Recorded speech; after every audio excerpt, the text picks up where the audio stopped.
Tonight, the sky opens like a slow blink, and a ship the size of a mountain folds out of the dark.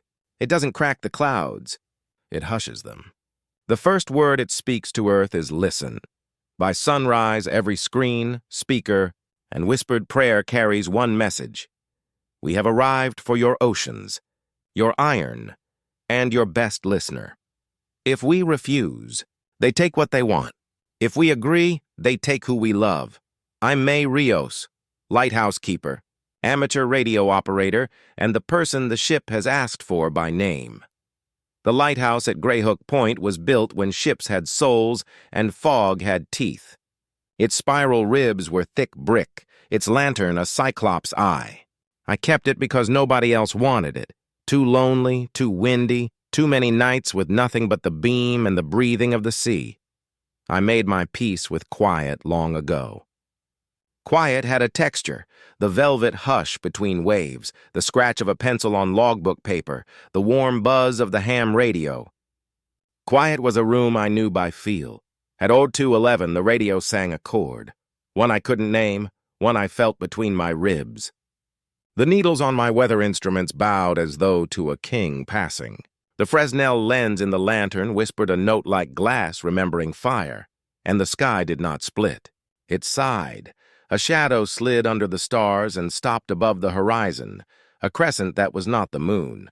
When it turned, the clouds around it curled, as though it had hands. My coffee trembled in its cup. It wasn't a voice. It was the shape of a command made into weather. The gulls went silent. The waves flattened, as if some gigantic finger pressed on the world's pulse. The radio, which usually snapped and crackled like a bag of static, cleared its throat and carried a message. "Citizens of Earth," said a voice that sounded like mine run through an old violin. "We are the Vel. We are tired. We are here for water and iron, and for your best listener, May Rios of Greyhook Point." I scrabbled for the mic. "Whoever this is, it's not funny." "Humor detected," said the voice, not unkindly. "We do not jest.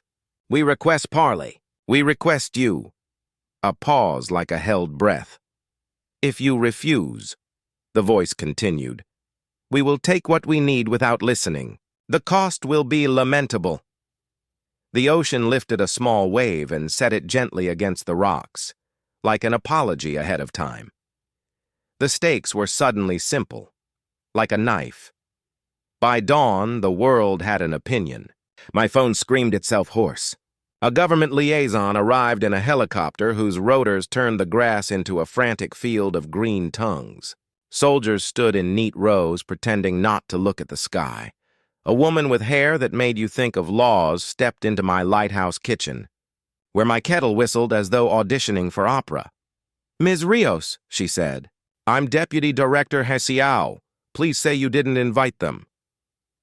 "I don't even invite my landlord," I said. "We've traced their signal," she said, eyes flicking to the radios lining my wall. "They've spoken through every channel we have. They keep asking for you. Maybe I won a cosmic raffle. Or," she said, "you spoke first. The Vel advanced ships have been brushing past our solar system for months. We heard whispers on deep space antennas."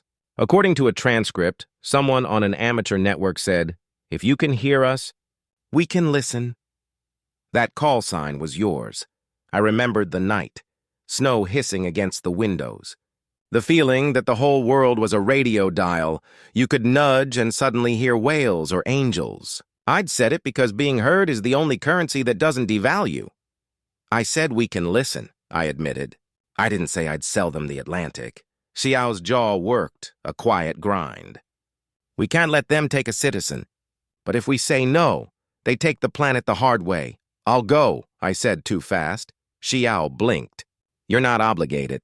"I keep a light so ships don't break themselves on the world," I said. If they want a listener, maybe what they need is for someone to tell them what they sound like. Maybe we buy time. Maybe we learn the shape of the hand above us.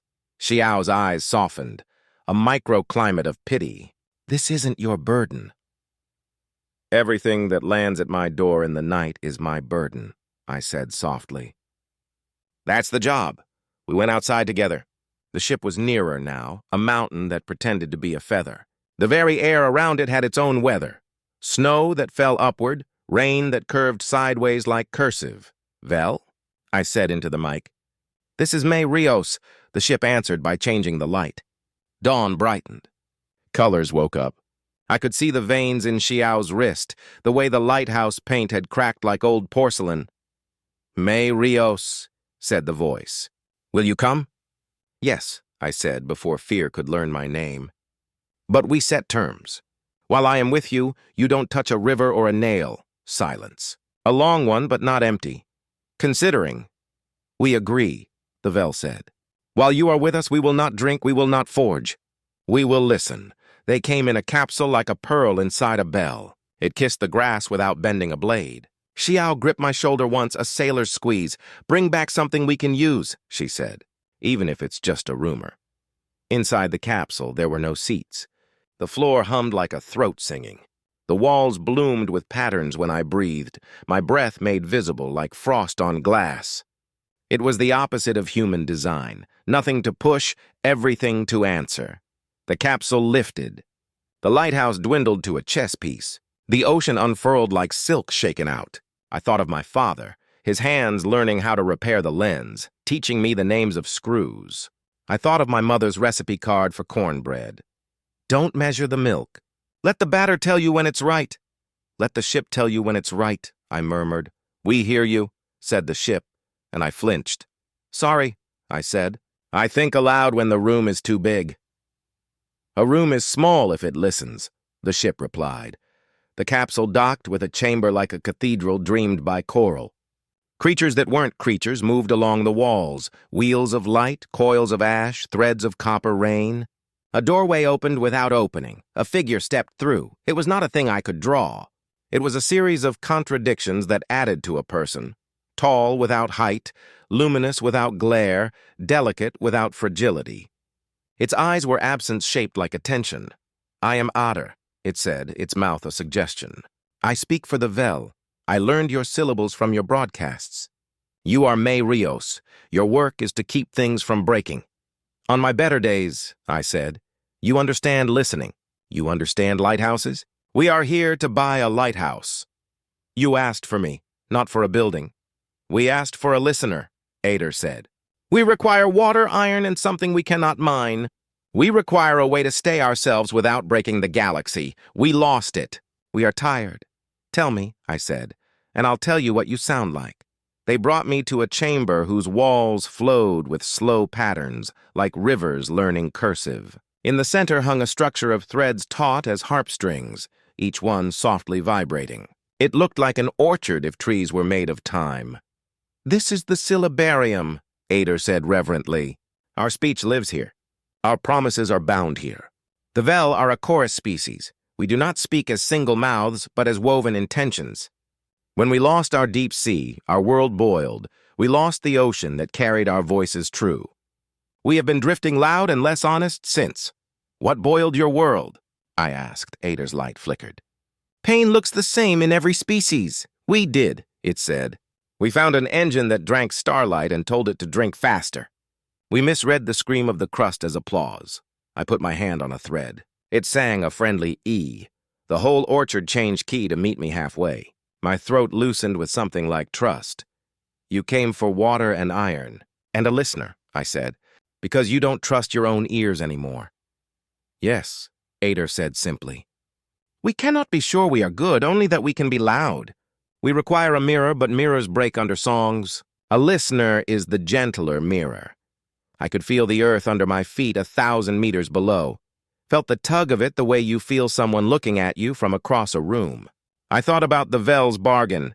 Take me and take nothing else, or refuse and they take everything. "I will listen," I said. "But while I do, you must learn a different hunger." Ader's head tilted. "We hunger for survival." "Is there another?" "Yes," I said. "There's the hunger to deserve it." I told them about kettles and their patience, about screws and the way a brace holds the weight of a lens because it chooses to, about foghorns and the way low notes keep nervous captains sleeping. I told them about bridges with plaques that say the name of the engineer and of the stones, about the high school in town whose auditorium had terrible acoustics, until the choir director asked the football boosters to affix burlap bags of sawdust along the back wall. "Now the room listens," the director had said, proud, as if having made a new organ out of rope and dust. The Vel listened like a planet learning its name. Sometimes they interrupted, politely, with questions that had the shape of gratitude. "When we lower our engines to half, we hurt less," Ader murmured after a time. "When we lower them to a quarter, we hear each other again. How do we hold at a quarter when hunger says more?" "Set a beacon at a quarter," I said. "Tie your better self to it." Ader's eyes dimmed in what I recognized as thought. "We have never trusted a single setting," it admitted. "We thought resilience was always turning the knob. Sometimes resilience is how firmly you don't. We practiced being small. The ship shrank its gravity cushion. The air regained its breeze. The gulls began to complain again, which is how you know a coast is alive.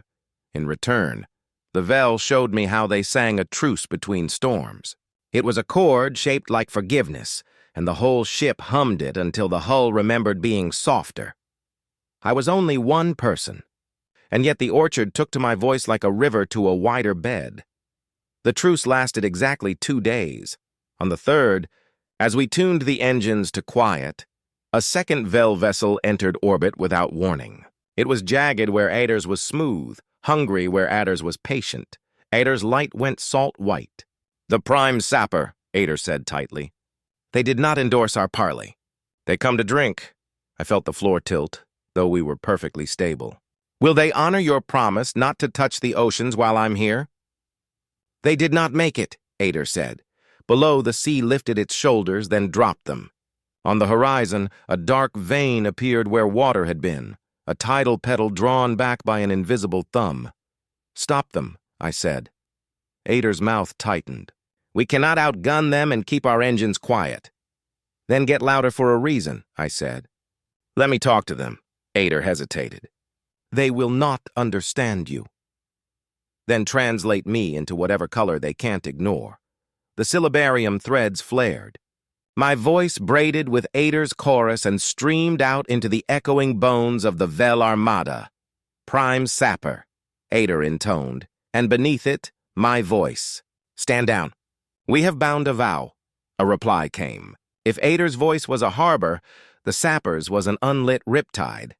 "Ader of the gentle fools," it said. "You bargain with monkeys. We have thirst. Water answers to gravity, not promises." "Promises change gravity," I said before Ader could couch the thought in something elegant. "I'm the human you want to ignore. Listen anyway." Silence like an intake of teeth. "This is May Rios," I said. "Lighthouse keeper, listener. You don't know me, but you know a chord when it's wrong. What you're playing is wrong. It will cost you more than it gives." "You threaten," the sapper said, amused. "I remind," I said. "Your first world boiled because you drank the star the way a fever drinks mussel. You think you can sip an ocean and be careful. You can't. The taste will make you loud again." "Do you counsel starvation?" "I counsel a different engine," I said. "I counsel a hunger that makes you precise."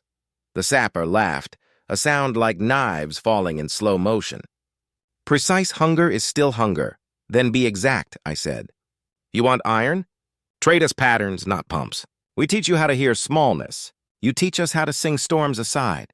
You get what you need without turning us into a desert. Why should we trade when we can take?" "Because taking makes you worse at taking," I said quickly. "It ruins your ear. You stop hearing consequences. You get what you want and lose the part of you that knows how to want." Silence again. Too long. The horizon bulged, then settled. Ader leaned close, light trembling. "They are amused," it murmured. "But you have given them a new chord to hum while they drink." "That chord is a hook," I said. "Pull." I asked Ader for a broadcast line to Earth and received the orchard's entire throat. I spoke to the world through every kitchen radio, school PA, clogged traffic speaker, prayer bell, and coffee machine that makes that tiny sad beep when it's done. "This is May," I said, calm as I could. "I need your voices. The Vel hear in choruses. Right now, the loudest chorus says take. We need to give them a louder song. Not panic, not hate. A pattern. a map of who we are at our best. It wasn't a plan with bullets and steps. It was a call for a story. And humans are very, very good at stories. For the first hour, it was messy. A recipe for soup from a grandmother in Cebu. A lullaby from Lagos hummed by a boy with a missing tooth. A mechanic in Detroit describing the perfect torque. How a bolt feels the instant before it strips. A sailor on the Baltic counting waves aloud in 3 languages because his grandfather did. A child in Karachi tapping a beat on a tin so steady it could march an army safely across ice.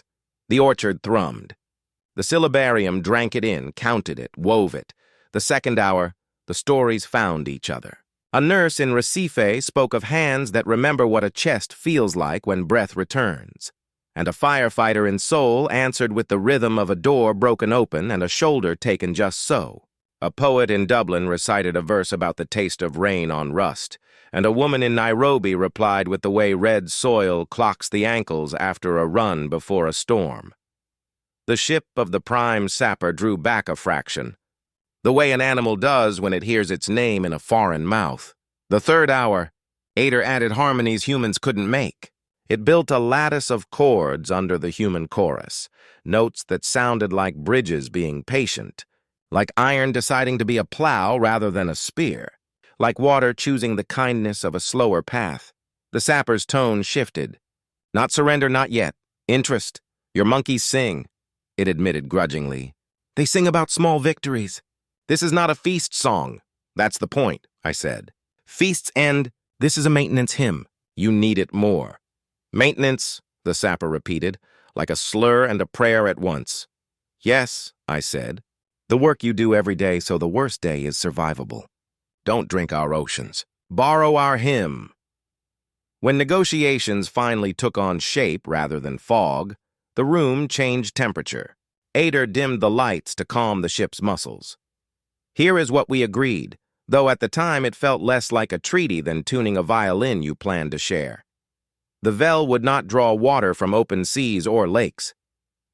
Instead, they would trade us lattice work, a way to trap microhumidity from high air without stealing rain.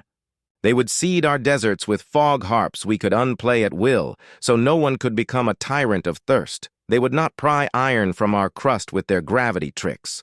They would trade us a pattern that relattices slag and discarded steel into purer forms using song, heat as music, not as flame. In exchange, we would sing the maintenance hymn to their engines to keep them at a quarter, steady as a heart at rest. And the listener, me, would not be a prisoner. I would be an anchor, joining them for a year and a day, then going home with every cord I could carry. The sapper protested that we had the better bargains. Ader countered that the only fair trade is the one both sides fear is skewed in the other's favor. In the end, the sapper agreed because agreement tasted like a new kind of power, restraint that felt like ownership of oneself. We called it the Grey Hook Accord. Not after a president or a general, but after a lighthouse that did its job. Time does not pass the same on a ship that sings. Days were measured in chords, weeks in patterns completed. We hung new strings in the syllabarium, the hum of a rice field at noon, the clack of bicycle spokes in Marrakesh, the sound of snow resigning its hold on a branch in Hokkaido. I learned the Vel's shame songs, the ones they used to remember mistakes without worshiping them. I learned their gratitude, how to say thank you by syncing your breath with the rhythm of another's footfalls. I taught them lullabies with instructions hidden inside. Row, row, row your boat became an engine calibration tool. Frère Jacques taught them redundancy. If one voice sleeps, the other wakes. We sent fog harps to the Atacama, the Gobi, the Thar. We sent slag-singing patterns to foundries that had never heard their own metals breathe. Rivers rose a fraction. Junkyards became orchards of steel. Not everything was easy. Once, the sapper's ship slipped to a third of a sea's drinking in the Arctic night, just to taste power again.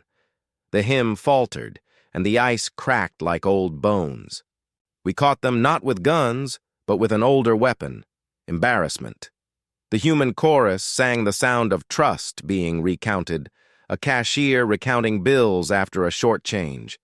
The sapper caved to the tune, ashamed but cleaner for it. There were games, too.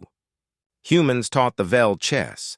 The Vel taught us glare, an almost sport where players try to outlisten one another to a room's already existing ambitions. It sounds silly. It's not. After 5 rounds of glare in a hospital waiting room, a Vel team convinced 2 broken machines to confess the single failing fuse they had in common. At night, I stood by a porthole and watched Earth turn. Greyhook's beam would sometimes catch my eye by accident. I would whisper, "Hold," and it would. Earth. The night of the quiet star, low hum, a single troubled note. The ship woke me at 0317 UTC, pulsing the floor with a heartbeat out of time. "Ader?" I asked, hair like a small storm. "The quiet star," Ader said, voice thin. In the map the Vel kept of nearby space, a place I barely understood but pretended to, one star had been labeled with reverence. Not for its brightness, but for its temperament. The Vel used it to time their shames, their harvests, their marriages. It was dependable in a universe that isn't. Now its heartbeat had gone irregular. "Why?" I whispered. "Because we taught it ambition," Ader said, voice a cracked bell. "By accident. Our micro-harps for fog, we seeded 1,000 small gravity wells on the star's breath to test a lattice. The wells echo. The star's beginning to chew on itself." I felt it like guilt. We had taught dependence what ambition tasted like. "What happens if it collapses?" I asked, though I knew. "It eats its neighbors," Ader said, "and it sings so loudly nothing can hear itself think." We convened the orchard. The sapper's ship, to my surprise, came first, engines at a quarter without being told. Their captain held the room like someone holding their breath on purpose. "We must unteach it," the sapper said. "We must sing restraint louder than appetite." "Even stars?" I asked. "Especially stars," Ader said. So we sang.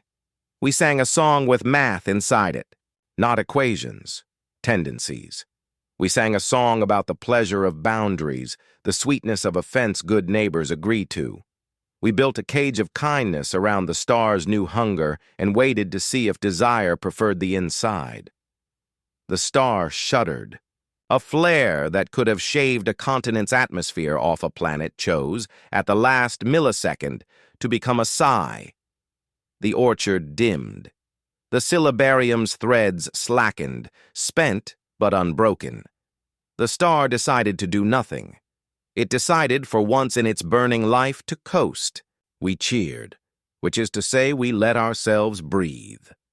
A year and a day is a phrase that ends. The Vel marked the last week with meals, sweet metals that fumed like cinnamon, waters that tasted like the color blue. They gave me a suit that would let me hear rooms like they do. I promised to wear it when I had to convince a city council to share shade. On the last night, I stood with Ader in the syllabarium. The orchard was fuller now, a forest practically, and there were threads labeled with earth mouths: Rio's Lullaby, Kettle Patience, Detroit Bolt, Lagos Tooth Gap Hum. "Will you miss us?" Ader asked softly. "Yes," I said, and then, because there is a joy sharper than grief, "Will you miss the person I am when I'm with you?" Ader's light dipped. What I had learned was a nod. "We will miss the chord you add that makes us honest." "Stay at a quarter," I said. "Tie yourselves to it." "We have a stronger rope now," Ader said gently. "We tied it to you." I laughed and tried not to cry. "That's not fair." "Neither is a sunrise," Ader said. "It arrives even if you did nothing to deserve it." "We are learning to deserve it more. They brought me home in the same bell." The lighthouse at Greyhook stood exactly as it had, a tall insistence, a promise made architecture. The gulls were rude, the sea was busy, the world was gloriously too much. Xiao waited with coffee and a folder fat with queries. "Did you bring back a rumor?" she asked. "A whole orchard," I said, touching the folder like a cat greeting a hand. I told her everything I could, which was most of it. We wrote protocols with verbs like listen, tune, borrow, decline. We taught factories how to sing metal clean. We taught city planners the physics of shade shaped like kindness.